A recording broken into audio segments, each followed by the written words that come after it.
small, but since you got a bigger corner of a plot, there's a few more zones involved. Okay. So I'll go over this real quick with you. So a couple things here. This right here are going to be all your zones. So you got 14 different zones in the house. Most of these houses are 8 to 9, so a little bit bigger.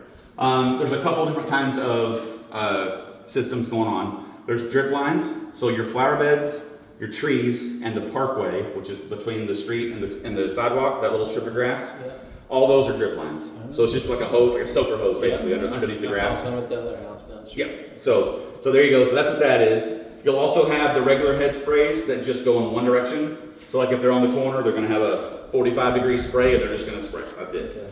And then on the backyard, you'll have rotors. So the ones that will just be moving the whole time. So those are usually going to be longer because they're covering a bigger area and they're not hitting it the whole time because they got to go back and forth. So we try to give you a quick little cheat sheet of what they recommend your times should be for each zone. And if you go into summer, fall, spring, and winter to adjust it. So they should have it set right now for spring. So you shouldn't really have to mess with it much. But as you go through to the summer and you think, man, we're watering, but it's still not enough, you can always crank it up, and I'll show you how to do that. This also is a quick little cheat sheet. So it tells you about all the different areas and how to operate them. So quick thing there. YouTube is also a great friend, look it up that way. But Lawn Liquid is the company that installs this. Their phone number is here. Okay. So if you ever have a problem with them, they warranty it from the time it was installed. So you have basically until February of next year. Okay. So if you have any issues with it, call them and they can work you through it. So as far as working it, first things first, you got date and time. It is April 17th, and let's see if it is this one probably didn't switch with the time. No, it is. We're only 2 minutes back, I think. Yeah. So we'll just go there, up and down, all you do. Pretty easy stuff. Start times. This one is going to be when the whole system runs. Okay. So we try to do it before or after the sun, because a lot of times you used to do it during the middle of the day, and that actually scorches your yard. It's that sun. Those little droplets act like magnifying glasses. So yeah, early morning, late afternoon, you should be good. We got it going off at 5:30 in the morning. You can do this up to 4 times. This one might be more because it's the bigger system. Yeah, this one will do it 6 times. So the benefit of that is, let's say, which I live in the city of Fort Worth. I haven't had them go on water restrictions since the 3 years I've been here. Mm-hmm. But if they do, then they'll say, hey, if you're an even number house, you can only water on these days, or vice versa for the odds. That way you can do it multiple times in a day instead of whatever they tell you. Yeah. So run times. This is actually each individual station. So this thing doesn't run like some of the older systems. It would come on at 5:30 and every zone would run at the same time. Yeah. This does a zone at a time. So it runs through its 5 or 10 minutes, it goes to the next one. So it'll take about an hour and a half or so to do the whole thing. Yeah. They figured out that actually uses less water and it doesn't overwater areas. So that's why they started doing it that way. But right now, like I said, they've kind of got them where they think that should be about accurate. So right now, your drip lines and the flower beds are running for 20 minutes. The next one at the parkway is another 20. And then you just go to your regular sprays, which are going 8. Those are the ones that are one direction, don't take as much time. Yeah. So that's kind of how you can adjust everything as you go. And I'll show you how to run it here in a sec. Right now, your water days are 4 times a week. So at about the first month and a half, we do it for every single day. But we've kind of kicked it down now that spring's kind of kicked in. Everything's turning green, we're good. So 4 times should be plenty. You may even say, hey, this is too much, and knock it down. So you already have a neighbor here. I think that one closes right around the same time you do. So you're going to have 2 neighbors as soon as you close. This one's probably the one you need to worry about more because you share a fence line. So if you're watering 10 minutes on this side and he's watering 10 on that side, that's 20 minutes worth of water just sitting at the fence line. So if you notice it's getting soggy on your fence, just talk to him, say, hey, where are you at? Maybe we can come down to 5 apiece and just kind of play that game. Yeah. But the general rule of thumb, after a big heavy rain, after a normal rain, 48 hours should be completely dry. 72 hours on a heavy downpour.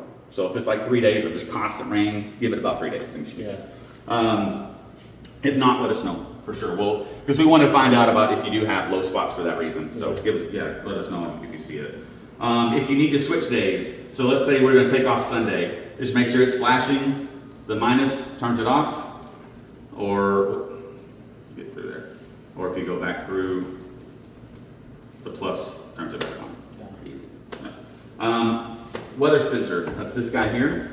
So this is a sensor we have out on one of the gutters. There's a little white thing about that big. It tells it if it's raining, turn it off. If it's too cold, turn it off, because we don't want to freeze pipes either, you know. So this thing will kind of give you that readout. Although this is also Wi-Fi, so once you get internet, you get it on your phone, all this information will be on your phone as well. So basically on this one, this is talking about this was talking about rain. So if it goes above that arrow, that means it's going to stop. This one's temperature, if it goes below that arrow, it's going to stop. Basically saving yourself from having to worry about anything. So kind of nice to have that. You can turn it off, but why? It's a good sensor to have, so just leave it on. But if you want to turn it off, you just go hit the minus. Seasonal adjust is a way to change everything at once. So let's say everything was set to 10 minutes. Yeah. And it's summer, we want to add more water. If you go to 111 or 110, that makes everything 11 minutes. 120 would be 12 minutes. It just kind of goes up incrementally for every zone. So kind of just a quick way to do everything. But you can also do a manual water, which is this guy. But a lot of times when people do manual to check zones, they forget to turn it back on. So there's a quick way around that. If you go back to auto, hit this right here. It says hold to start that way, but because normally that button's right here, but it's just that button. So hold it down, and it's going to start the whole system right now. So like I said, the first one you're going to see is going to be the flower beds. So usually you'll hear it. It's like just very faint water running. You won't see that one though. So once we go past that to the parkway, and then after you go to the parkway, should be the heads, and now you should see them pop up. So zone 3 is yeah. your first. So zone 3 is your first. Your set of visual. heads. Your first visual. Yep. And then you can just go around the yard with the whole thing there to see, make sure everything's running. I just want to show you kind of how you can check it. Most times you're going to use that whenever you do, when you come out of the winter time and back into spring when you start running the system again. Some people run it during the winter, but it's not going to run most of the time because the sensor's telling it to stop. But that's a good way to check the system, make sure you didn't hit a head the last time you mowed before everything went dormant. Yeah. So quite a quick way. So if they're shooting up in the air, another cool thing on it, let's see if I see that one when it popped up. Yeah. So if you look at this guy, there's a color ring around it. That's on purpose. Yeah. So you can either look for the white ring when you go to Home Depot or Lowe's, and that's the right one. Also, usually once it's popped up, there's a little arrow or a number on it, and that shows you how it sprays. So a couple of different ways you can just go there without having to rip this thing out and figure out what you're gonna do. So, but again, YouTube's your friend. Yeah. Call Vaughn Liquid in that first year. Speak. Yeah.